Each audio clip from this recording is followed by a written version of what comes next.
પ્રણામ ભાગશાળીઓ। આજના વિડીયોની અંદર જે આપણે અગાઉ અનુત્તરવાસી દેવ લવ સતમિયા દેવ અનુત્તર વિમાન દેવ અનુત્તર વિમાનવાસી દેવ જે છે તે લોકોની એ સ્થિતિ કેટલી કરુણ છે, એમને પણ ત્યાંથી ખસવું પડે છે, કારણ કે એમનું પણ આયુષ્ય આપણે વાત કરી 33 સાગરોપમ છે। તો એ પછી ક્યાં જાય, શું થાય, એની વાત આ વિડીયોમાં કરીશું। તો ટાઇટલ છે દેવોનો કરુણ પલટો।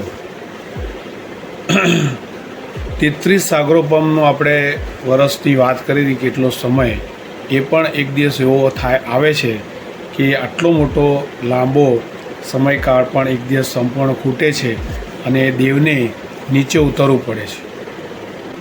ક્યાં? માનવી સ્ત્રીની ગંધાતી કુક્ષીમાં કેવો એક ભવમાંથી બીજા ભવમાં કરુણ પલટો।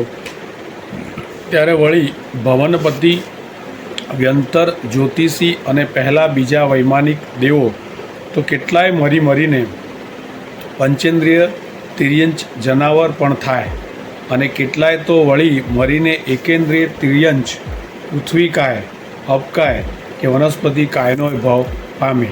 આ પરિવર્તન કેટલું કરું! જીવ દેવ ભવે દિવ્ય જ્ઞાનનો અવધિ જ્ઞાનનો ધણી, અને પછીના એકેન્દ્રિયના ભવે સાવ અજ્ઞાન અબૂઝ માટી પથ્થર પાણી ઝાડ વગેરે, ત્યાંથી મરીને ફરી એકેન્દ્રિય પણ થાય। ક્યારે બહાર નીકળે ભગવાન જાણે। જરૂર પડે અસંખ્ય કે અનંત કોટી સાગરોપમો જેટલી સમય અવધિમાં પણ એને એકલા એકેન્દ્રિયપણાના ભાવમાં જાય। એકેન્દ્રિયપણાના ભાવમાં તો અનંત કોટી અને કેટલાય સાગરોપમો પણ રહેવાનું બને। ત્યાંથી બહાર નીકળીને પાછું ચારેય ગતિના ભાવમાં ભટકવાનું।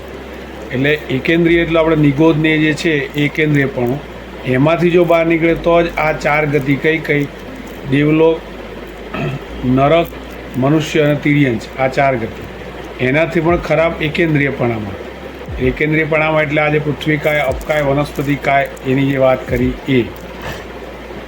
તો આટલું ખરાબ જીવન દેવ હોય, જેને સુંદર જીવન જીવતા હોય, ત્યાંથી પણ ત્યાં કાયમી વસવાટ નહીં, ત્યાંથી પણ એને ઉતરીને નીચે આવવું પડે અને આ બધી ગતિઓમાં ફરવું પડે છે। તો સંસારને ઓળખતા આપણને આવડે તો અશુભ ધ્યાન અટકે। આમ સંસારમાં અનંતા પૂતગલ પરાવર્ત કાળ વીતી ગયા।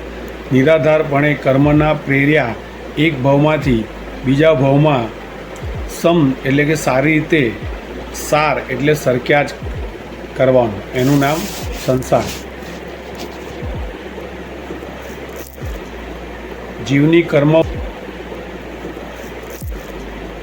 જીવની કર્મવશ આ ભયંકર કંગાળ હાલત નજર સામે રહે, ત્યાં પછી એવા કર્મના પ્રેરક હૈયાના અશુભ ભાવ કે મનથી ખરાબ ધ્યાન કરતાં કેટલો બધો વિચાર કરવો પડે।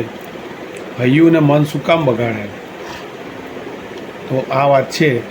તો ખાસ ફરીથી સંસારની અંદર આ બધી ગતિમાં ફર્યા કરવું ન પડે, તો એ ગતિમાં લઈ જનાર એવા પ્રેરક બળ, એવા કર્મો કે જે હંમેશા અશુભ ભાવથી થતા હોય, અને એ અશુભ ભાવ મનથી થતા હોય, તો મનને સ્થિર રાખવું અને શુભ ભાવમાં રાખવું પડે।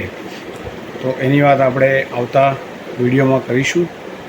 તો આ વિડીયોમાં આટલું જ, કે જે પણ દેવ છે સ્વર્ગની અંદર, દેવલોકમાં છે, એ લોકોને પણ નીચે આવવું પડે છે। પ્રણામ, જય આદિનાથ।